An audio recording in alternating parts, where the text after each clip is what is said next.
வணக்கம். பன்னீர்செல்வத்திற்கு ஆதரவுகளை கொடுத்த அதிமுகவின் நிர்வாகிகள் அந்தர்பல்டி அதிர்ச்சியில் எடப்பாடி பழனிசாமி. நண்பர்களே, இந்த வீடியோவிற்கு ஒரே ஒரு லைக் மற்றும் சப்ஸ்கிரைப் பண்ணிருங்க. அதிமுகவின் தொண்டர்களாகிய இருந்தீங்கள் என்றால், அதிமுகவில் தற்பொழுது நடக்கக்கூடிய பிரச்சனைகளுக்கு எடப்பாடி பழனிசாமி மட்டும்தான் காரணம் என்பதை நாம் பல முறையும் கூறியிருந்தோம். மதுரை ஒட்டுமொத்தமான அதிமுகவின் கிளை நிர்வாகிகள் இனி ஒருபோதும் அதிமுகவில் 10 தலைமுறைகள் எடப்பாடி பழனிசாமி அவர்கள் அதிமுகவின் குடும்பத்தில் எடப்பாடியின் குடும்பத்தை கொண்டு வந்த முயற்சி செய்தாலும் வெற்றியடைவது மதுரையில் வாய்ப்பே கிடையாது. நாங்கள் ஓபிஎஸ்ஸின் பக்கம்தான் இருப்போம்.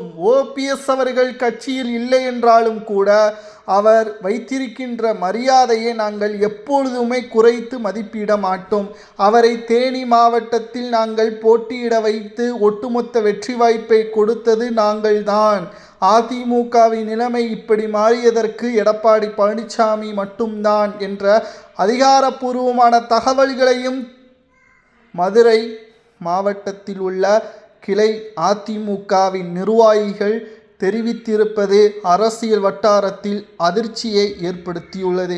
எடப்பாடி பழனிசாமி அவர்கள் ஒரு மாவட்ட செயலாளர் கூட்டம் ஒன்றை மதுரையில் ஏற்படுத்தியிருந்தார். சுமார் 23 மாவட்ட செயலாளர்கள் அதில் கலந்து கொள்ள வேண்டும் என்றும் அறிவுறுத்தியிருந்தார். ஆனால் எடப்பாடி பழனிசாமி அவர்கள் எதிர்பார்த்தபடி அந்த மாவட்ட செயலாளர்கள் கூட்டத்தில் கலந்து கொண்டது கிட்டத்தட்ட 7 நபர்கள் மட்டும்தான். இதிலிருந்தே தெரிந்துவிட்டது, இனி அதிமுகவில் எடப்பாடி பழனிசாமி அவர்கள் தொடர்ச்சியாக அதிமுகவில் பயணிப்பது கடினம். அதிமுகவில் எடப்பாடி பழனிசாமி அவர்கள் இல்லாத ஒரு தலைமையை தான் தேடிக்கொண்டிருக்கிறார்கள் அதிமுகவின் கிளை நிர்வாகிகள். 11 தேர்தல்களில் அதிமுகவை தோல்வியை தழுவ வைத்த எடப்பாடி இனியும் அதிமுகவிற்கு தேவையில்லை என்பதுதான் அதிமுகவின் கிளை நிர்வாகிகளது கோரிக்கை. சி.வி. சண்முகம் அவர்களும் எஸ்.பி. வேலுமணி அவர்களும் அதிமுகவை வெற்றியடை வைப்பதற்கான முயற்சிகளை மேற்கொள்கிறார்கள். இல்லை என்றால், அவர்கள் கையில் அதிமுக செல்லவில்லை என்றால் கூண்டோடு நாங்கள் ஓபிஎஸ்ஸிற்கு தேடி செல்வோம், திமுகவின் பக்கம் என்று நிர்வாகிகள் ஓபிஎஸ்ஸிற்கு சாதகமாக அந்தர்பல்டி அடித்திருப்பது அதிமுகவின் அரசியல் வட்டாரத்தில் பரபரப்பையும் அதிர்ச்சியையும் ஏற்படுத்தியுள்ளது. எடப்பாடி பழனிசாமி அவர்களிடம் இதைத்தான் நாங்கள் பலமுறை எடுத்து கூறினோம். அவர் நினைத்து கொண்டிருக்கின்றார், இந்த தேர்தல் இல்லை என்றால் அடுத்த தேர்தல். இப்பொழுதே எடப்பாடி பழனிசாமி அவர்களுக்கு 65 வயதிற்கு மேல் ஆகிவிட்டது. இனி அடுத்த ஆண்டு 71 வயதாகிவிடும், 72 வயதாகிவிடும்.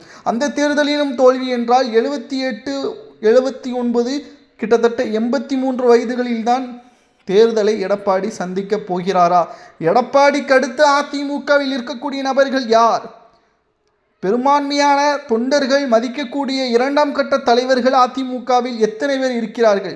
அதில் 234 தொகுதிகளிலும் பரிச்சயமான முக்கிய தலைவர் யார் என்பதை எல்லாம் நிர்வாகிகள் கேட்கிறார்கள். ஆனால் எடப்பாடியால் பதிலளிக்க முடியாமல் திணறுகிறார். நண்பர்களே, தென் மாவட்ட நிர்வாகிகள் ஓபிஎஸ்ஸின் பக்கம் அந்தர்பல்டி அடித்திருப்பது சரியத்தவரா என்பதை கமெண்டில் கூறுங்கள். நன்றி, வணக்கம்.